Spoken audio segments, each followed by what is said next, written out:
وعلى الله قصد السبيل ومنها جائر ولو شاء لهداكم أجمعين الله أكبر বলেন। এই দুনিয়ার জমিনে অসংখ্য বাঁকা পথ, অসংখ্য বাঁকা পথ, এই অসংখ্য বাঁকা পথের মাঝে সোজা পথ হবে একটা, ওয়া আনিবুদুনি হাযা সিরাতুম মুস্তাকিম। আল্লাহু আকবার বলেন। নিশ্চয়ই সেই পথটা হলো আল্লাহর ইবাদতের পথ, ওটাই হলো সোজা, যে পথে আল্লাহর বন্দেগী হবে। ওই পথ ছাড়া অন্যের পথ সোজা হতে পারে না। এখন এই সোজা পথ আমরা ধরবো না বাঁকা? সোজা পথ চিনব কেমন করে? সোজা পথ বুঝবো কেমন করে? সোজা পথ জানবো কেমন করে? কেউ যদি মনে করে একদিনের জলসাই বয়ান শুনে নিলাম, সোজা পথ বুঝে গেলাম, কথা বলে না। এখনকার জামানায় তো বয়ান শোনাও বড় কঠিন। একই স্টেজে দুই রকম তিন রকমের বক্তা, দুই রকম তিন রকম বয়ান। কেউ জাল হাদিস বর্ণনা করে চলে যাবে, মানুষ সুবহানাল্লাহ বলে দেবে। মওযু হাদিস কোনটা, যঈফ হাদিস কোনটা, এইটা চিনার মতন দক্ষতা আমাদের আছে? কথা বলেন, আছে? তাহলে বক্তা বলে চলে যাবে, আমরা কথা বলে না, বলবো বলো সুবহানাল্লাহ, আপনিও বলবেন সুবহানাল্লাহ, কারণ হুজুর যখন বলেছে সুবহানাল্লাহ না বলা ছাড়া উপায় নাই। কিন্তু সুবহানাল্লাহ বলার জায়গায় বলেছি না অন্য জায়গায় বলেছি, এইটা জানারও কমসে কম দরকার হওয়া লাগবে। অনেক সময় আমি আপনাদের মাঝখানে অনেক জায়গায় বলে থাকি, ধরুন কেউ বলল হুজুর কি ব্যাপার এত লেট হয়ে গেল কেন? বলে বাবা এত লেট হবার কারণ হলো আমার বাড়িতে একটা এঁড়ে গরু গাভিন ছিল।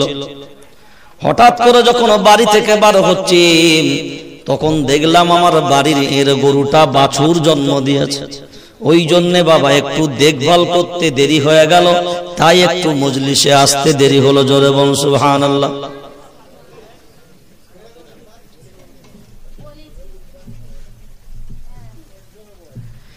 এই যে আপনারা সুবহানাল্লাহ না বলে আটকে দিলেন, কিন্তু কিছু মানুষ তালে তাল মিলিয়ে দিলেন। ঠিক আমাদের কাছে কোরআন সুন্নাহটা হলো এমনই ব্যাপার, মানুষ আপনার কাছে হাদিস বর্ণনা করবে, কোরআন বর্ণনা করবে। ওই জন্য আল্লাহ কোরআনুল কারীমে একটা সুন্দর কথা আগেই বলে দিয়েছেন, ইউদিল্লু বিহি কাসীরান ওয়া ইয়াহদি বিহি কাসীরা। আল্লাহু আকবার বলেন। আমার রবের থেকে জ্ঞানী আর কেউ হতে পারে? আমার রবের থেকে বড় হাকিম আর কেউ হতে পারে? আল্লাহ যেহেতু নিজেই বলেছেন আমি আল্লাহ, আমার মতন বিজ্ঞান দুনিয়ার জমিনে কেউ হতে পারে না। দুনিয়ার জমিনে তোরা গবেষণা করবি, আর আমি আল্লাহ কুন বলবো ফায়াকুন, সঙ্গে সঙ্গে যারা বলেন হবে। ওই জন্যই আল্লাহ কোরআনুল কারীম সূরাটির নাম সূরা আল ইমরান, ৪র্থ নম্বর পারা, সাফা নাম্বার ১৪ এর ভিতরে আল্লাহ বললেন, ইন্নাল আল্লাযীনা ইয়াযকুরুনাল্লাহা কিয়ামান ওয়া কুউদান ওয়া আলা জুনুবিহিম ওয়া ইয়াতাফাক্কারুন ফি খালকিস সামাওয়াতি ওয়াল আরদ রব্বানা মা খালাকতা হাযা বাতিলা সুবহানাকা ফাকিনা আযাবান নার। আল্লাহু আকবার বলেন। আল্লাহ কোরআনুল কারীমে সুন্দরভাবে বর্ণনা করে দিলেন, যারা ইসরোর বিজ্ঞানীরা চন্দ্রে অভিযান করলো, ইসরো বিজ্ঞানী চন্দ্রে অভিযান করলো, চন্দ্রে অভিযান করলো বলো ব্যাটারি এমন চার্জ দিয়েছি 14 দিন চাঁদের পূর্ব দিকে সব ছবি পাঠাবে দুনিয়াতে।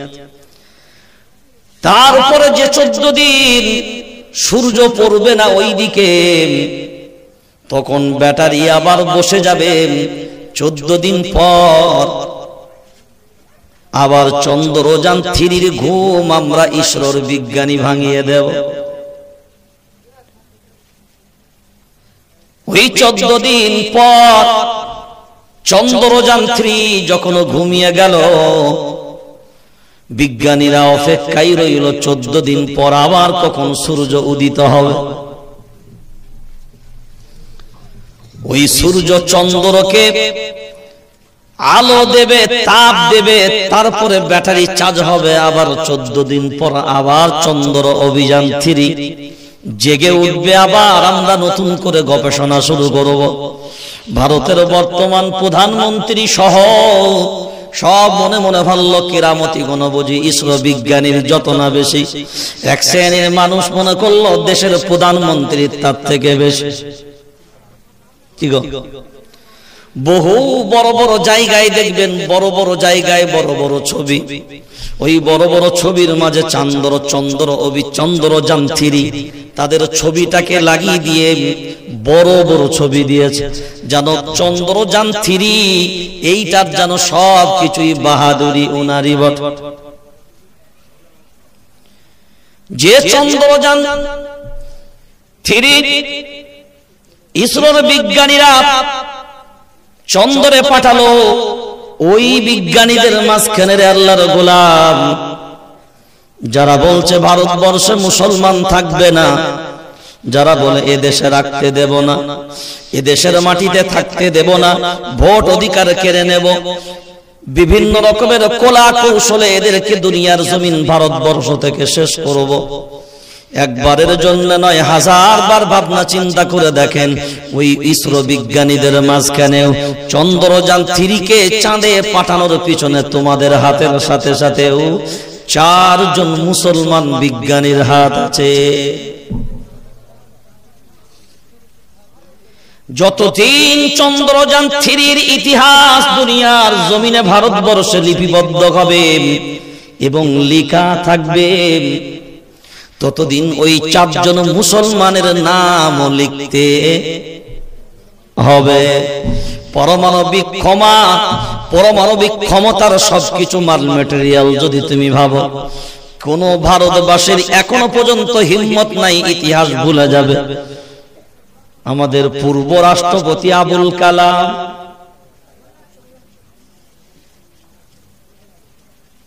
পূর্ব রাষ্ট্রপতি অস্বীকার করার জায়গা, কিন্তু স্বীকার করে না, শুকরগুজার হবে না।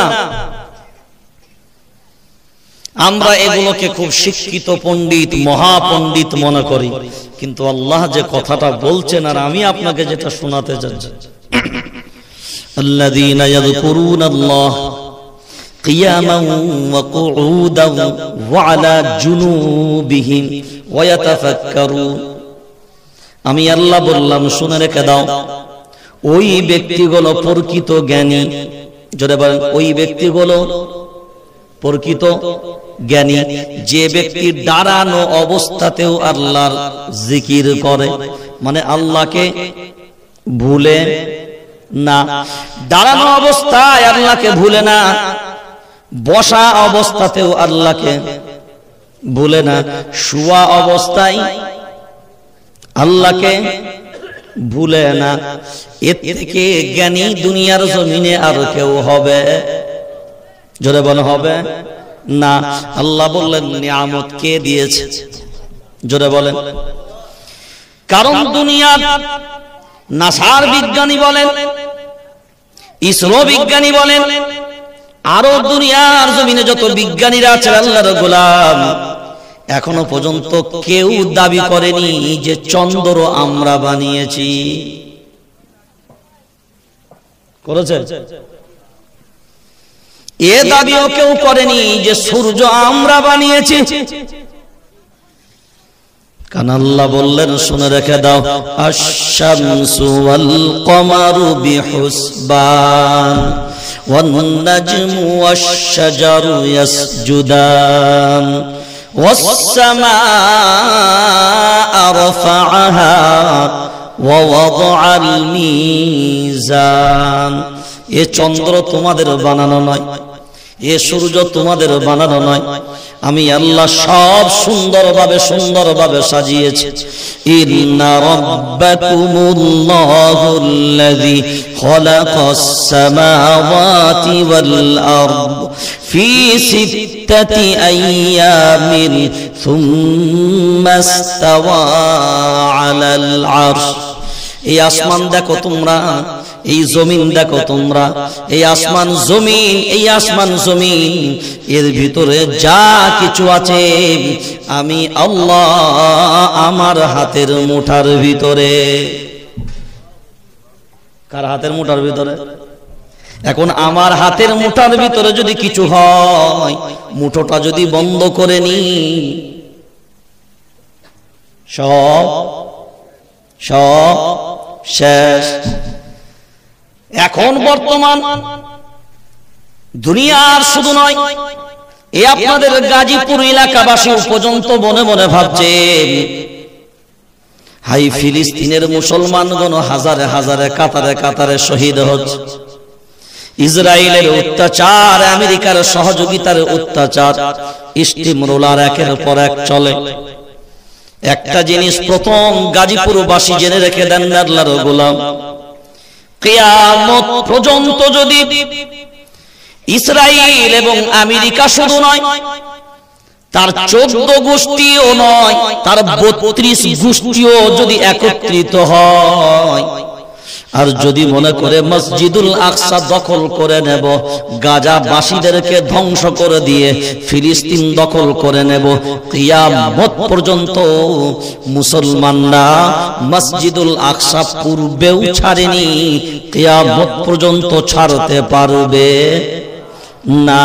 আর তোরা চেষ্টা করেও যদি মরে যাস, তারপরেও শুনে রেখে দে, একবারের জন্য নয়, 1000 বার তোদেরকে কথা আমরা বলবো, শুনে রেখে দে, সব কিছু আমার আল্লাহর হাতের, জোরে বলেন, মুঠার ভিতরে। আল্লাহ যদি মনে করে একবার মুঠাটা বন্ধ করে চেপে দেবে, আল্লাহ যদি মনে করেন একবার উল্টে দেবেন, তবে শুনে রেখে দেন, মায়ার নবী মদিনাওয়ালা বলেছেন, কিয়ামতের পূর্বে যত কোন আলামত পাওয়া যাবে, তার মধ্যে একটা আলামত হবে, পশ্চিম দিকে যে ভূমিকম্পটা হবে আল্লাহর গোলাম, ওই পশ্চিম দিকের ভূমিকম্পে পশ্চিম দিকের দেশগুলো সব ধূলিসাৎ। আর আমরা বর্তমানে ম্যাপ দিয়ে দেখলাম ওই দেশটা কোন দেশ, ওই দেশটা প্রথমেই হলো দাদা আমেরিকা।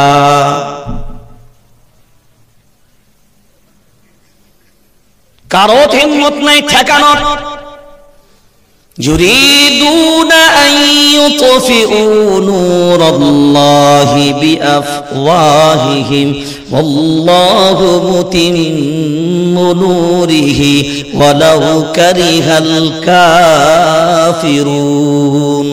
আল্লাহু আকবার বলেন। কার কথা? আল্লাহর কথা বিশ্বাস হয়। কোরআনুল কারীম সূরা ফাতিরের ভিতরে আল্লাহ বললেন 22 নম্বর পারা 14 নম্বর সাফার প্রথম দিকে বললেন, ইয়া আইয়ুহান নাস, হে মানব মণ্ডলী শুনে রেখে দাও, ইয়া আইয়ুহান নাস ইন্না, নিশ্চয়ই, ওয়াদাল্লাহি হক, নিশ্চয়ই আমি আল্লাহ, আমার ওয়াদা হলো সত্য। কার ওয়াদা সত্য? জোরে বলেন। এইটা আমরা বলছি, শুধু তাই নয়, কোরআনুল কারীম 13 নম্বর পারা 15 নম্বর সাফার ভিতরে কিয়ামতের ময়দানে যখন ফায়সালা হয়ে যাবে, তখন মিস্টার ইবলিসও পর্যন্ত এই কথা সেদিনকে স্বীকার করবে। আজ করবে না, সেই দিনকে ইবলিস কিন্তু স্বীকার করবে। সময় যদি থাকে এই কথাটাও লাস্ট পজিশনে ইনশাআল্লাহ শুনিয়ে যাব রে। এখন চলেন, ইউরিদুনা আন ইউতফিউ নূরাল্লাহি বিআফওয়াহিহিম আল্লাহু মুতিম্মু নূরিহি ওয়ালাউ কারিহাল কাফিরুন। আল্লাহ বললেন, শুনে রেখে দাও, দুনিয়ার জমিনে সব কুফাররা যদি একত্রিত হয়, কার কথা? এবার শুনে নেন, সবাই যদি একত্রিত হয় আর যদি বলে দিনের বাতিকে নিভিয়ে দেবে, আমি আল্লাহ জানিয়ে দিলাম, শুনে রেখে দাও, কিয়ামত পর্যন্ত তোদের 14 গোষ্ঠীরও ক্ষমতা নাই। নমরুদ ডুবাতে চেয়েছে, দিন ডুবেছে না নমরুদ ডুবেছে? তাড়াতাড়ি বলেন। আমেরিকা দাদা বাবু, তোমার থেকে নমরুদের ক্ষমতা কম ছিল বুঝি? তুমি একটা দেশের, আর নমরুদ ছিল সারা বিশ্বের বাদশা। ফিরাউন কোন দেশের, সারা দুনিয়ার বাদশা। যে দিনকে ডুবাতে গেছে তার দিন ডুবে যায়নি, বরঞ্চ তারা সবাই, জোরে বলেন, তারা সবাই ডুবে গেছে। আল্লাহ বলেন, দিনের বাতিকে নিভানোর মতন ক্ষমতা কারোর, জোরে বলেন, নাই। এরপর একটা সুন্দর কথা আল্লাহ বললেন, মুসলমান নিরাশ হবার কোনো জায়গা নাই। ওয়ালা তাহিনু ওয়ালা তাহজানু ওয়া আনতুমুল আ'লাউনা ইন কুনতুম মুমিনিন। আরে আল্লাহু আকবার বলো না। কোরআন শুনবেন, আল্লাহু আকবার ধ্বনি তুলবেন। এটা কোরআনের সাথে বান্দার এমন একটা সম্পর্ক হবে, এই কোরআনের কথাগুলো আপনার দিলের উপরে আসর হবে। আল্লাহ যখন শুনিয়ে দিলেন এ কথা, তোমাদের টেনশন নাই। মুমিন যারা হবে দুনিয়ার জমিনে, তাদের চিন্তার কোনো কারণ হবে না, টেনশন নিতে হবে, ভয় লাগবে, কিচ্ছু নাই। দেখেন গাজায় 20 লক্ষ লোক বাস করে। কত লক্ষ? 20 লক্ষ। সবাই মিলে 20 লক্ষ। 70,000-এর মতন হামাসের সেনাবাহিনী। কত? 70,000-এর মতন হামাসের সেনাবাহিনী লড়ছে কার সাথে? ইসরায়েলটা কে? সারা দুনিয়া। হ্যাঁ, আপনার ভিতরে শক্তিকে বাড়ান। দেখেন, আর এ কথা কোরআনে আছে, সেগুলো পড়াশোনা যে সারা দুনিয়ার চতুর্থ নম্বর সব থেকে শক্তিশালী দেশ হলো ইসরায়েল। কি বললাম? এই ছেলে, এটা কে? তোর গরম পানি চোখে ছুড়বে। বিরিয়ানি পাবি? আগে জলসা শোন। ইসরায়েল তোর ঘরে ঢুকে পড়বে না হলে। হ্যাঁ, কি বললাম? সারা দুনিয়ার চতুর্থ, মনে রাখবেন এগুলো, সারা দুনিয়ার চতুর্থ পাওয়ারফুল শক্তিশালী দেশের নাম হলো, তার মানে ইসরায়েলের সেনা হলো সারা দুনিয়ার চতুর্থ নম্বর পাওয়ারফুল শক্তি। তার পিছনে যে সাপোর্টিং টাকার? আমেরিকা। সাইডে সাপোর্টিং কোন কার? ফ্রান্স। বলে ফ্রান্স। এগুলো কি ছোটখাটো দেশ? কথা বলো। কত বড় বড় তাবর দেশ ইসরায়েলকে সমর্থন করছে, আর আমাদের হিজড়ে মুসলিম দেশগুলো কি বললাম? আপনাদের কষ্ট হলো শুনে নাকি বলুন? এদের থেকে আর হিজুড়ে কে হতে পারে? যারা একবার করে ফেসবুকে আর টুইটারে একবার করে শুধু উকি মেরে একটা করে পোস্ট করে। বেহায়া নির্লজ্জ 57টা মুসলিম দেশ আছে, যদি একবার আলোচনা করে টেবিলে বসে আর একটা সিদ্ধান্ত, কটা বললাম? একটা সিদ্ধান্ত যদি একবার নেয় যে আমরা বেঈমান দেশগুলোকে তেল দেব না, এদের ভিক করা ছাড়া উপায় আছে? কথা বলেন, ভিক করা ছাড়া? কারণ তেল না হলে গাড়ি, সে একবার ভারতবর্ষের জমিনে, ও যেটা ইউপিতে আছে, চেনেন তো?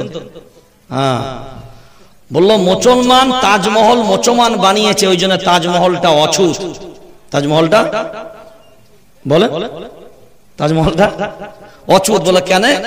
বলে না, ছোঁয়া যাবে না, ওটা মুসলমান তৈরি করেছে। তো আমি তখন বললাম, তাজমহল যদি মুসলমান তৈরি করে অছুত হয় রে, তো পেট্রোল দিয়ে গাড়ি চালাস কেন? গরুর মুখ দিয়ে চালাতে পারিস না? কথা বলে না, পেট্রোল কোনো কাদের? বলে মুসলমানদের। ভারতবর্ষে যে দেশটাতে আছিস, যে দেশটার মাটিতে দাঁড়িয়ে আছো, লাল কিল্লা কার বাপের? লাল কিল্লা আমার বাপের, কুতুব মিনার আমার বাপের, দিল্লি জুমা মসজিদ আমার বাপের, গোলকোন্ডা কেলা আমার বাপের, দিওয়ানি আম আমার বাপের, দিওয়ানি খাস আমার বাপের, ভারতবর্ষের ম্যাপ আমার বাপের, এ দেশ আমার বাপের, রেখে যাওয়া আমার বাপ দাদুদের সম্পদ, সেই সম্পদ ভোগ করছো। আজ যদি মুসলমান অছুত হয়ে যায়, আমি তখন বলেছিলাম বেটা গরুর মুখ দিয়ে চালাবি। যদি মুসলমান তাই এতই তোর কাছে ঘৃণার পাত্র মনে হয়, কারণ আমাদের জন্য এ দেশ আমরা 850 বছর রাজত্ব করেছি, সেই ইতিহাস আমাদের জানা নাই, আমরা ভুলে গেছি আমাদের ইতিহাস।